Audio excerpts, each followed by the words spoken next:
Kevin, don't stop dancing. I have a question for you. Do you think it's possible for me to torrent something directly to my HD TV? Didn't hear a damn word you said. I'm grooving. What's up? I actually think it's possible. Check this out. Keep going. Okay. What if you could digitize all of your media, drop it on a hard drive, then watch it in 1080p on your high-def television? Mvix helps you realize that dream with the ULTIO MX-800 Media Center. It supports practically any HD video codec, streams video from your PC, and provides the full home theater experience through HDMI. You can even download straight from the built-in torrent client, all starting at $170. So the MvX ULTIO, which is different than the MvixR ULTIO P, is more of a hybrid between a home theater PC and a network-attached storage. And we've seen how some of these stream to an Xbox or the PC, but we haven't really seen many that do both. So this is saying it does both. How well does it do it? Okay, so at its core, this thing is just like it's a media storage hard drive for your home entertainment system, which means you can network between the ULTIO and your computer using a router, a wireless connection if you have an adapter, and that'll let you watch videos on your TV that normally you'd be watching on your desktop. Yes. Yeah, so beam your images to your television set. It supports tons of video codecs as well, MPEG, QuickTime Movies, AVIs. DivX is supported up to 1080p as well, which is nice. Setup is easy. You just plug it into your TV, use the HDMI cable, and then connect it to your computer, either using an Ethernet cord or, again, if you want to get the Wi-Fi adapter, you can do that. Now, this means with this system, you don't have to burn your files to disks anymore, which is really awesome. But it doesn't look extremely user-friendly when I was going through it because of the PC-like interface. So do you think it's easy to navigate, or if you know PCs, it's better? It's not impossible, but it ain't pretty. I mean, once you get into the system interface, you'll see it leaves a little to be desired. It's pretty bland, and it's similar to like navigating an FTP server. But look at them moving in. Look at giant ugly icons sliding in. That's Flash, right? And it's glossy, so hey, at least the ass is reflective. And that timer shows that it's thinking. Yeah, and you do look at that a lot. I mean, it's not, you are looking at the hourglass. Oh, it's taking a while. Yeah, it doesn't take a long while, but you're constantly looking at it as you go from screen to screen. I hate that feeling. Navigation is done with the remote here, which is just slow for renaming files and doing certain actions. Despite that, file management is pretty easy. You can copy, paste, delete, and transfer your files between the ULTIO's hard drive and your computer, just like it were a regular external hard drive. Okay, so it supports universal plug and play for things like Play On, which like the stream, the what is it, the Netflix? Yeah, and, Play On lets you stream Netflix and Hulu. All that stuff, Hulu, yeah.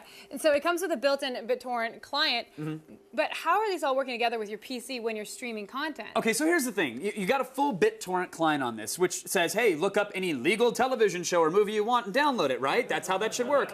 But you actually have to use your computer to set up the BitTorrenting that's taking place on this box. So you can't do it from the comfort of your couch. You still have to use your computer to make that happen. But it does do the torrenting for you, which is nice, so you free up your PC. But again, having to use your PC at all takes away from the computer-free experience. Now, when you're using things like Play On, you can stream Hulu and Netflix and even YouTube videos directly to the device. But now you're spending an extra $40 on a piece of software to do something that the box should really just kind of do.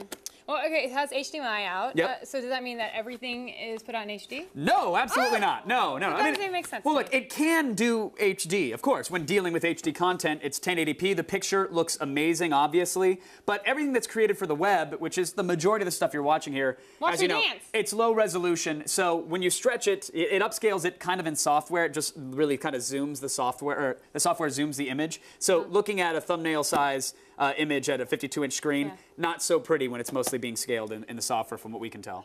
Okay, so it's $170. Yeah. But then I hear some other numbers rumbling around, so it's not just $170 for what you wanted to do. Yeah, if you want to get Play On, that's an extra $40 or so. You want to get a hard drive with it as well, so you're well over $200 if you really want to get this thing set up properly. And especially you want to get stickers to decal and make I mean, without racing stripes, this thing's going to take a little while to load. And you do want to have a coffee can USB exhaust sticking out of the back, so it's nice and throaty and loud. Let your neighbors know you're watching some high-def content. So we're looking at a total of $17,000 for this.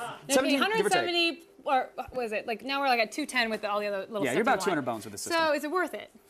It's up to the buyer. I think overall, if you find yourself wanting to watch video files or streaming video on your television, and you have no other means of doing it, and you're really against nothing else. Getting a 360 or a tin can and a string or whatever the hell the kids are doing, then yes, it's worth it. Oh, that's a solid Again, the downside is that it doesn't come with a hard drive, so you need to purchase one separately. And if you already have a 360 or a PS3, you can use that to stream Hulu and Netflix, or run Connect 360 if you have a Mac, so everything streams nice and easy. I see it as a weird sort of middleware product that other products do. Remember when we were watching Master P on your? Yes, Master P's Guide to Internet Dating, one of the finest. Netflix. I don't like how they buffer. That's very annoying. Sometimes buffering happens. Is there anything that's just completely perfect? No, not really. I mean, that's your cable provider's fault. I say we wait until 2020.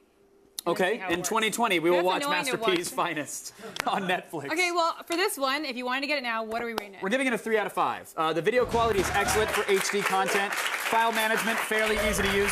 But at $170 on top of purchasing a hard drive, that's a bit steep for someone who won't be taking full advantage of this device. All right, well, that's it.